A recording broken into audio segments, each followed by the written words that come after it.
अस्सलाम वालेकुम गाइस, कैसे हैं आप लोग। उम्मीद है आप सब ठीक होंगे। आज मैं आपसे वैक्स बनाने का तरीका जो है शेयर कर रही हूँ, जो कि है फिंगर वैक्स।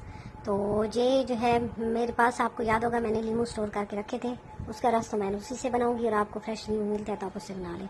तो मैंने स्टोर करने का तरीका बताया था, तो वही मेरे ये वाले लीमू है, मैंने टिक्कियाँ बना के रखी थी वो है। तो आपने एक कप ले लेना है कोई भी, उसी से ही आपने लीमू को मेयर करना है और उसी से ही पानी को और उसी से ही चीनी को। तो आप कितने मकदार को ज़रा अच्छे से देख लेना है, क्योंकि ये क्या होता है कि आपने पानी ज़्यादा डाल दिया है तो फिर खुश्क होने का मसला होता है, या कम डाला है तो भी तो वैक्स या तो जल्दी बन जाती है या देर से तो फिर सही पकती नहीं है, तो फिर कच्ची रह जाती है। तो ये है कि मैंने एक पूरा कप जो है भर के लिया है चीनी का, और मेरे पास जो है एक बड़ी टिक्की है लीमू की।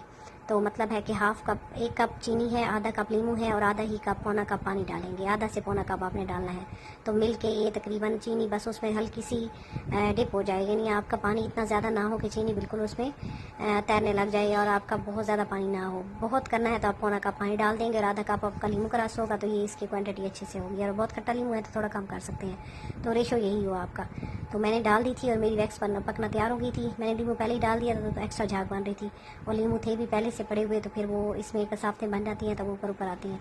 जो भी चीज़ आप देखें उबालते हैं तो ऐसे होता है। तो मैंने इसको पकने दिया है, मुसलसल हिलाते रहना। स्टार्ट में आपने इसको अच्छे से हिलाना है, इसको छोड़ना नहीं है। जब ये बिल्कुल पकने पे तैयार होने लगती है फिर ये थोड़ा सा आप इसको छोड़ सकते हैं। और इसकी झाग को मैंने हिलाया है अच्छे से, तो आहिस्ता आहिस्ता झाग ख़त्म हो गई थी। तो फिर आप इसके ऊपर जो बंद करें चूल्हे को, और थोड़ा सा आप ऊपर से इसको निथार लें। और चेक करने का तो ये तरीका है, एक कप आधे कप में ठंडा पानी ले लें और उसी में आप 3-4 कतरे जो है डाल दें वैक्स के। अगर तो बिल्कुल घुल जाती है वैक्स अंदर चीनी की तरह, मेल्ट हो जाए बिल्कुल, तो समझ लिया आपकी, ये देखिए मेरी चीनी बिल्कुल नज़र ही नहीं आ रही ना, पानी बन गया, तो समझो अभी वैक्स कच्ची है। वैक्स को आपने 7 से 8-9 मिनट, बेशक एक कप चीनी का है, बट आपने इतना धीमी आंच पे इसको पकाते रहना आहिस्ता आहिस्ता। आप देखिए ना मेरी अब पकना शुरू हो गई है, झाग भी खत्म हो गया आहिस्ता आहिस्ता, और ये मेरी पक रही है। तो मैंने ज़्यादा बनाई थी, आपको मिकदार बताई थी क्यों मैंने ज़्यादा बनाती हूँ मैं वैक्स। एक ही कढ़ाई आप रख लें, उसी में आप हर बार बना लिया करें, तो वो बर्तन आपके ख़राब भी नहीं होंगे और पड़ी भी रहे तो मसला नहीं है। इसको आपने अच्छे से पकने देना है, मुसलसल चमचा भी हिलाते रहना है, और आपने जल्दबाजी नहीं करनी। वैसे तो शीरा पक के मिनट लगाएगा तैयार हो जाएगा, तो ऐसे कोई फ़ायदा इसका नहीं है, आपकी वैक्स ख़राब हो जाएगी।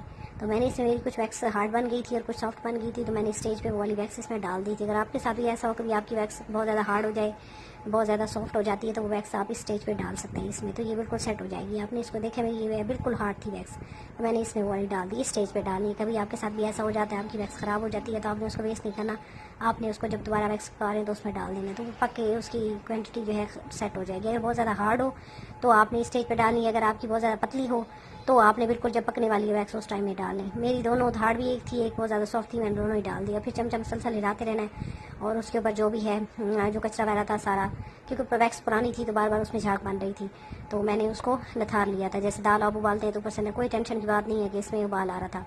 चूल्हा ऑफ करके और आप इसको ऊपर से जो भी इसका आ रहा हो कचरा वगैरह या झाग उतार लें। तो इस पकाना है इसको मुसलसल आपने हिलाते हैं, क्योंकि ये फिंगर वैक्स है, नॉर्मल वैक्स है नहीं, इसको थोड़ा सा हार्ड रखना होता है। तो ये गर्मी सर्दी दोनों में आपको बहुत अच्छे से वार करती है, और ना इतनी ज़्यादा मेल्ट हो जाती है और ना इतनी हार्ड होती है। अब देखिए इसमें मैंने कलर भी हल्का सा डाला है, मैं कोई भी फूड कलर डाल देती हूँ। आप कोई भी फूड कलर डालें या कोई ऐसा फ्रूट इसमें डाल दें जिसका कलर आ जाए। तो फिर मैंने इसको चेक किया, आप देखिए मेल्ट नहीं हुई, ये इकट्ठी है, एक जगह पे जमना शुरू हो गई है। तो मैं दोबारा उंगली से इसको निकाल के भी देखती हूँ, एक जेल बन जाती है, जैसे आप जेली लेते हैं ना उस स्टेज पे होती है। इसको अगर आप निकालेंगे पानी से तो जेली नुमा होगी, तो मतलब आपकी वैक्स बनना शुरू हो गई है।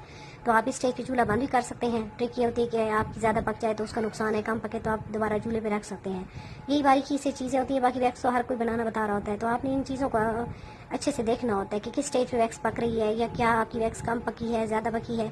अभी स्टेज पे देखें ना, मैंने चूल्हा ऑफ कर देती हूँ। अगर कम पकी होती है तो उसका इलाज है, अगर आपकी ज़्यादा पक गई तो उसका इलाज नहीं है।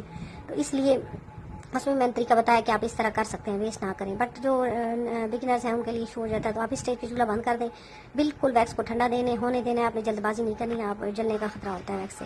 वो बिल्कुल ठंडी हो जाए फिर आपने वैक्स को चेक करना है। अगर आपकी वैक्स ठीक है, अगर आपको लगता है ज़रा पतली है, आप इसको 2-3 मिनट मज़ीद पका लें।